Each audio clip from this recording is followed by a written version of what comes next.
Bueno, saludos a todos. Continuando con el curso de diseños de experimentos aplicados del posgrado, hoy vamos a ver todo lo que corresponde con diseños bloques al azar. Este es el segundo diseño clásico, que es más utilizado incluso en el área agrícola. Tenemos que el mayor problema asociado con el diseño completamente aleatorizado es su incapacidad de controlar algunos factores extraños de variación. Recuérdense que cuando utilizamos el diseño de completamente al azar o completamente aleatorizado, em, las unidades experimentales deben ser homogéneas. Sin embargo, esto no siempre ocurre cuando trabajamos en el área biológica. Entonces, vamos a tener probablemente algún factor que no vamos a poder tener homogéneo, como por ejemplo condición corporal o algún tipo de altura en las plantas. Es decir, algún factor que nosotros no queremos evaluar, pero debemos controlar para que no nos afecte nuestra experimentación. Entonces, en esos casos es que vamos a trabajar con el diseño bloques al azar. Entonces decimos que si existe alguna variabilidad, el estimado del error experimental será insesgado, es decir, el cuadrado medio del error experimental no es un estimador insesgado de la varianza del error. Lo que decimos ahí es que vamos a tener una mayor variabilidad dentro de nuestro ensayo. Por otra parte, la prueba de F, que está asociada a la probabilidad si rechazamos o no la hipótesis que nos hemos planteado, pudiera tener algún problema de precisión. También es recomendable, entonces, cuando tenemos una variable o un factor que nos va a influir, trabajar con el diseño completamente, perdón, el diseño en bloques al azar. Algunos ejemplos en experimentos sobre terreno, sobre todo para los que están en el área de agronomía, usualmente cada bloque consiste en un grupo compacto de parcelas, aproximadamente cuadradas, porque bueno, sabemos que no todo lo que es los terrenos van a ser homogéneos. Si tienen una cierta pendiente, puede haber un degradé de humedad, puede haber unas características de suelo distintas más en la parte alta que en la parte baja, entonces ahí podemos trabajar con lo que es el diseño en bloques al azar. Fíjese, ahí está, por ejemplo, el gradiente de fertilidad debido a las pendientes, lo que les estoy diciendo. Puede ser que la corriente de un riachuelo que atraviesa el terreno también hace que la humedad sea diferente. Digamos que ahí podemos tener condiciones que nosotros no queremos que nos influyan en nuestro resultado. En el caso de experimentos con animales, como les había dicho anteriormente, por ejemplo, en grupos que resultan bloques, que pueden ser por el peso inicial, que no todos los animales tengan el mismo peso, la condición, la raza, el sexo, la edad, la etapa de lactancia, la producción de leche, camadas de cerdo también podemos tomar en cuenta como un bloque, ratones, entre otros. Podemos tener una gran variabilidad. En ensayos clínicos, para obtener el número adecuado de réplicas, algunos centros pueden ser incluidos y pacientes del mismo centro pueden ser más semejantes que pacientes de diferentes centros. Entonces eso puede también ser un factor, incluso diferentes zonas. Entonces son factores que tenemos que tener mucho cuidado porque nos pudieran de alguna manera afectar nuestro resultado en cuanto al tratamiento que nosotros queremos probar. Y hay que ver si los resultados o las variaciones que pudiéramos obtener son realmente ocasionadas por el tratamiento que estamos probando o por un factor que no controlamos, como por ejemplo la edad, el sexo. Entonces, hay que tener cuidado con eso. Los diseños en bloques al azar son clasificados de acuerdo al número de tratamientos que pueden ser colocados en bloques. En general, un diseño de bloques al azar consiste en B bloques que contienen K unidades experimentales. Acuérdense que yo les dije que las unidades experimentales podían ser una, podían ser varias. Vamos a tener, obviamente, tratamientos y a su vez sus respectivas réplicas. Ahí vamos a tener los tratamientos asignados al azar dentro de cada bloque. Aquí también todo debe ser asignado al azar. Una vez que ya tengamos definidos los bloques, dentro de cada bloque vamos a asignar al azar los tratamientos para que no haya tampoco ningún condicionamiento o una intención de resultado. Con eso siempre debemos tener cuidado.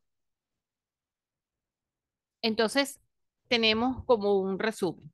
Diseños en bloques al azar. Las unidades experimentales no son homogéneas. En eso tenemos que estar claros, pero no son homogéneas, pero varían es en una sola condición. Si varían en dos condiciones, ya no trabajamos en bloques al azar, sino vamos a trabajar con otro diseño que se llama cuadrado latino, que se va a ver más adelante. La aleatorización se logra asignando cada tratamiento al azar en cada bloque, lo que les estaba diciendo, y cada tratamiento aparece el mismo número de veces en cada bloque. ¿Cuál es la ventaja? Que al agrupar las unidades experimentales se logra disminuir ese error experimental, se puede usar cualquier número de tratamientos y de repeticiones, y si un bloque se pierde o se omite por alguna causa, no tenemos problema porque el ensayo lo podemos seguir llevando, ya que todos los tratamientos van a estar dentro de todos los bloques que tengamos. La desventaja es que cuando la agrupación se hace de manera inadecuada, el error experimental se puede incrementar y cuando eso ocurre normalmente cuando tenemos un gran número de tratamientos y no se logra bloques homogéneos. ¿Qué pasa? Cuando hacemos el diseño en bloques al azar, nosotros lo que hacemos de alguna manera con ese factor que estamos controlando, que cada bloque se va a comportar como un diseño completamente aleatorizado. Es decir, es como que si tuviésemos varios diseños completamente aleatorizados. Entonces, dentro del bloque, mi unidad experimental sí debe ser homogénea y entre bloques puedo tener alguna variabilidad. Pero ahí volvemos a lo mismo, no es un problema propio del diseño, sino del manejo que nosotros le demos al diseño y tener claro cuáles son las características de nuestra unidad experimental. Luego, en este caso, vamos a tener nuestro modelo lineal aditivo. Fíjense que vamos a tener nuestra variable de respuesta, la media general. Seguimos teniendo el efecto de tratamiento, como les decía, más entonces el efecto de bloque, más nuestro error experimental. Siempre vamos a tener un error experimental que lo que buscamos es que sea lo menos posible, controlar la mayor variabilidad y que él disminuya a lo mínimo, pero siempre va a existir. Luego vamos a tener dos hipótesis. Ya el modelo creció o se amplió en comparación al del completamente aleatorizado, donde en el completamente aleatorizado teníamos la variable de respuesta, la media, tratamiento y error. En el bloque vamos a permanecer teniendo todo eso más el efecto de bloque. Vamos a tener entonces que plantear dos hipótesis. Una hipótesis que es la que nosotros estamos probando, es para saber el efecto del tratamiento, donde decimos que el promedio de cada tratamiento son similares contra una hipótesis alternativa que al menos uno difiere. Luego vamos a tener la prueba de hipótesis para el bloque. En el caso del bloque, a nosotros no es de interés saber cuál es el mejor bloque. No, nosotros solamente lo que queremos saber es si hay efecto o no de ese factor que yo consideré que me puede causar una variabilidad. Entonces, una hipótesis alternativa, no hay efecto de bloque, una hipótesis nula, no hay efecto de bloque, una hipótesis alternativa, que sí hay efecto del bloque. Nuestro esquema del análisis de varianza va a ampliarse. Antes teníamos solamente tratamiento y error, ahora vamos a tener tratamiento, bloque y error, y el total, por supuesto.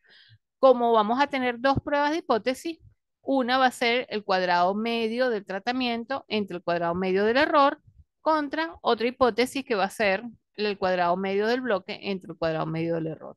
Vamos a tener dos valores de F y sus dos valores de probabilidad asociados a esos valores de F. Se mantiene la misma eh, decisión. Vamos a tener un nivel de significancia, que es el alfa, ya sea 0,05, 0,01 o 0,10, o algún valor de alfa que fije el investigador, pero como les decía, esos son los tres clásicos que se utilizan. En el área agrícola, agronómica y veterinaria, en general, se trabaja sobre todo con alfa 0,05. Si la probabilidad es mayor que ese nivel de significancia, decimos que no rechazamos la hipótesis nula. Si el valor de la probabilidad es menor o igual a ese nivel de significancia, rechazamos la hipótesis nula. Luego tenemos las comparaciones de media, la mínima diferencia significativa, es una de las pruebas de media más sencillas, no toma en cuenta el número de tratamientos involucrados, se va perdiendo efectividad en su comparación. Luego tenemos la prueba de Tukey y la comparación múltiples de Duncan.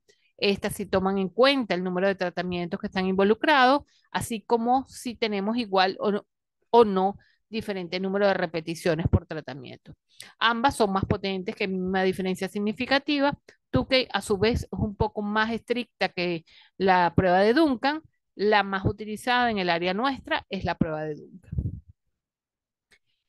Aquí tenemos un ejemplo muy sencillo donde queremos probar, eh, digamos, el número de millas consumidas por galones o el número, podemos hablar incluso de gasolina, donde vamos a tener 5 marcas y 4 conductores diferentes.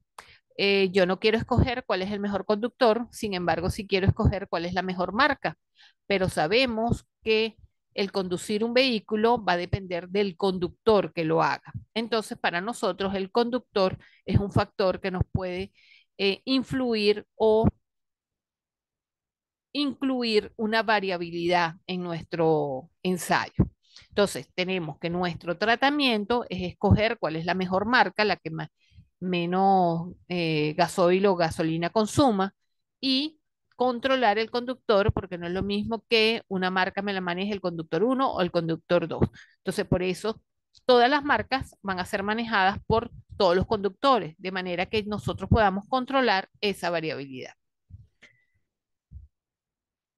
Como les digo, siempre hacemos una estadística descriptiva que nos permite tener una visión general de lo que estamos evaluando. En este caso se hizo una estadística descriptiva por tratamiento, que es lo más clásico, porque es lo que yo quiero saber que está ocurriendo en cada uno de ellos.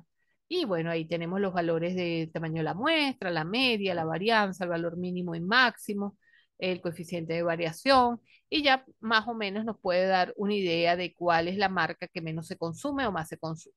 En este momento no tenemos ahí o no la estamos controlando por el conductor. Cuando hagamos el análisis de la varianza, vamos a ver que tenemos un factor que estamos controlando. Hacemos las pruebas de los supuestos, como siempre les digo, preferiblemente la prueba de normalidad siempre debemos hacerla y la prueba de homogeneidad. Tenemos los valores de probabilidad para Will Shapiro, es 0,27, por lo tanto es mayor que 0,05, no se rechaza la hipótesis nula y decimos que nuestros datos tienen una distribución normal. Y en el caso de la prueba de homogeneidad de varianza de Bartlett, tenemos que la probabilidad de 0,64 también es mayor que 0,05, no se rechaza la hipótesis y por lo tanto existe homogeneidad de varianza.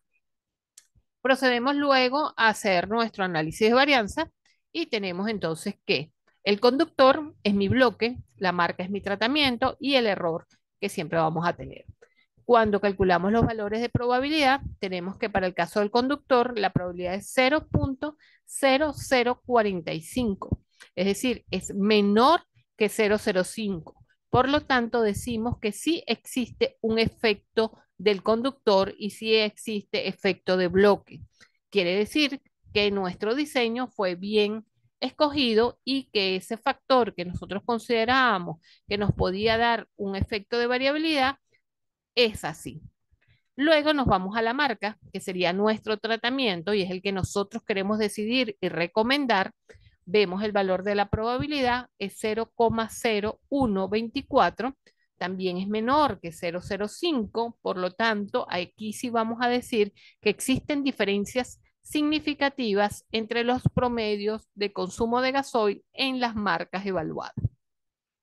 En este caso, debemos hacer entonces una prueba de media exclusivamente para la marca, porque es nuestro tratamiento. Para el caso de conductor, no hacemos prueba de media, ya que a nosotros no nos interesa o no es de interés de la investigación saber cuál es el mejor conductor, solamente si había efecto o no de ese factor que me causaba variabilidad. Al hacer la prueba de media, observamos que tenemos 3 grupos, el grupo A, el grupo AB y el grupo B. Recuérdense que las pruebas de media siempre van a ordenar los promedios de mayor a menor. Nosotros debemos estar claro cuál es nuestra variable de respuesta para saber si vamos a trabajar, si los mejores son realmente los que tienen mayor promedio o los que son menores.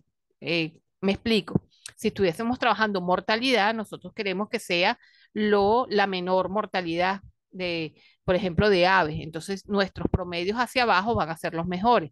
Pero si estamos trabajando producción, por ejemplo, nosotros queremos que nuestros promedios más altos son los mejores. En este caso, como lo que estábamos evaluando era consumo de gasolina o de gasoil, nosotros queremos que sea el menor consumo. Entonces nos iríamos que el mejor tratamiento es el tratamiento 4, que tiene un promedio de consumo de 31,45. Y los que más consumen son las marcas 2 y 1, seguidas de las 5 y 3. Entonces la prueba de media nos da en línea general nuestra decisión total. Con el análisis de varianza vimos que ya existía alguna diferencia y ahora con la prueba de media nos da ya definitivo qué es lo que vamos a recomendar. Fíjense que los diseños son sumamente sencillos. Lo que tenemos que tener claro siempre para saber si vamos a aplicar el completamente aleatorizado o un bloque al azar es nuestra unidad experimental. El investigador debe conocer muy bien su unidad para definir con cuál diseño trabajar, qué tratamientos va a evaluar.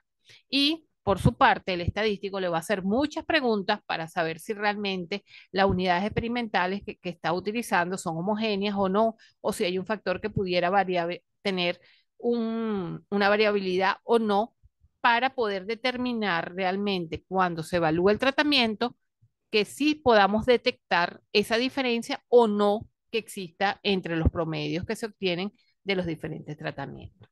Bueno, como ven, es sumamente sencillo, es cuestión de repasar, leer y bueno, y sacar algunos cálculos. Como siempre se los digo, todos estos análisis ya lo hacen los paquetes estadísticos. Nos interesa fundamentalmente que conozcan el fundamento teórico para que puedan saber por qué aplicar un diseño o otro diseño.